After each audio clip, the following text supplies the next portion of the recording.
some pretty amazing folks in Shreveport, don't we? Yeah.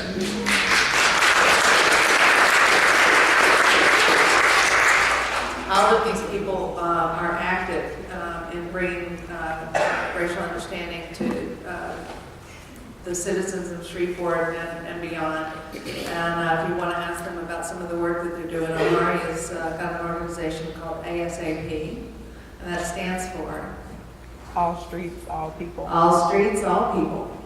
And you'll see her at the school board. So our next teller is Lee Harville, and I asked him about what his favorite article of clothing is, and he said a Star Wars t-shirt. And I was like, oh really, from when? He goes, this year. The other ones don't fit. Thank you. No, the other ones don't fit, and unfortunately I don't wear mine anymore. My son also likes Star Wars t-shirts, so he's stolen them all. I grew up in Shreveport, Louisiana. I grew up in Sunset Acres. One of my favorite places to eat when I was growing up in high school just before was the hot biscuit. I liked the hot biscuit because they had a salad bar. And on that salad bar they had potatoes. So I could make loaded baked potatoes however I wanted them. And I could make the most important thing I think to a Southerner, biscuits and gravy. My mother and I would go talk. Now my mother was about 5 foot tall, and that's if you count the high heels and the hair.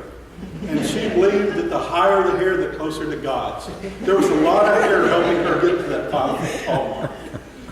We would talk, and we talked and had good times until 1988, August 8th of 1988. On that date, the same place that my mom and I went to enjoy ourselves, a young black man went. Unfortunately for him, there was a white man there that day, a white man, teenager, who was using racial slurs. When the black men stood up to him, one of them ended up getting shot and killed. 2 riots later, another murder later, you're in 1988. I leave town in 1990, having put that Shreveport behind me. Fast forward now to 2013. 2013, I'm back in town, working as a criminal defense lawyer, have met my wife, and have a son who at that time is 2 going on 3, and is a pudgy bowling ball, head on top. Liam is just learning how to walk. My wife and I are working, so the majority of the parenting and the raising of Liam after he went to First Presbyterian Day School was to go walking with my mom in Sunset Acres, the neighborhood I grew up in, the neighborhood that Hot Biscuit was in, the neighborhood that had all that trouble when I left. My mother's walking him up and down these streets, and I'm a criminal defense attorney and a civil rights lawyer.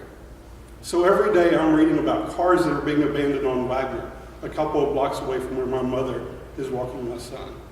I'm reading about the bad things, the crimes, the murders, the burglaries, all these things.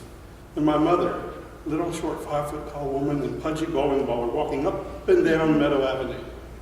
Now, my son will probably be the mayor of Shreveport one day. And that's because of this. He's never met a stranger. He walks up and down the street, hi, hi, introducing himself to anyone and everyone, and some things that don't even move. So this woman who has been on Meadow Avenue since I was a little child, who to this day refers to me as Little Lee, because that's still how she sees me. She still sees me as that little bitty bowling ball, pudgy bowling head thing walking around. Well, she is overwhelmed. She sees my son and my mom walking. Liam waves to her and goes up and gets gifts from her and candy. Anything you can think a grandmother would want to give him, Miss Lee gives my son, because he's part of our neighborhood. He's part of us. Well, right next to Miss Lee, my mom has a neighbor. He is this huge black man who does work on cars at night. Now you probably see where this is going. He does work on cars at night. Loud roaring engines as he's tuning them up, music as he's fixing speakers, oil cans, parts in his yard, some according to my mom in her yard. They're butting heads some. I go and I mediate. But you know what? As Liam and her walking up and down that street, Liam is smiling and waving to that gentleman. Because Liam is getting to do what my mother let me do. Walk ahead, make the mistake, stumble and fall as you walk, Stumble and fall as you make relationships. So he sees Miss Lee and waves to Miss Lee. And he might feel the tension between my mom and her neighbor, I don't know. But he waves to the neighbor, and the neighbor waves back at him. Because you can't get past that kid who waves and smiles at you. You can't break that. That's true love.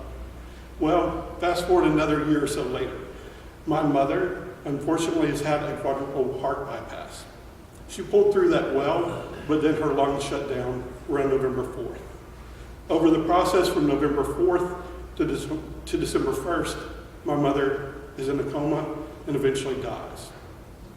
Every day for that period, during Thanksgiving, leading up to Christmas, leading up to my wife's birthday, we're sitting in the hospital. You hear the doot, doot, doot of the alarms, the nurses come in and out. We haven't slept. We're at our wits' end. We get a call. Who is it? It's our neighbor. Someone just broke into your mother's house. I just wanted you to know we called the cops. Tanya and I were just going crazy. We didn't know how someone could do that to us in this time. We rushed from the hospital to the house to see what damage had been done, what had been taken. And our neighbor's there, and we look at the house. Nobody got in. Nothing was taken. This neighbor, who my mom did not get along with, who butted heads with him, knew only one thing. That person wasn't going to get in that house. They weren't going to do that to his neighborhood. They weren't going to do that to little Liam's memo. He stood up for us when we weren't there. He did such a good job, the person, when backing their truck up, couldn't even get to the house. They couldn't even escape. When they drove off, he got their license plate number and a car description. That gentleman taught me so much that day. Doesn't matter what color you are, it doesn't matter if I like you or not. We come together and we're stronger when we act not because of little insignificant disputes, not because of little insignificant things like what we look like or where we came from, but when we act like neighbors, when we act like a community. That gentleman had no reason to call the police. He didn't gain or lose anything by it, but he was part of the neighborhood. He was part of us. That is the best thing that happened in a very dark part of my life. Thank you.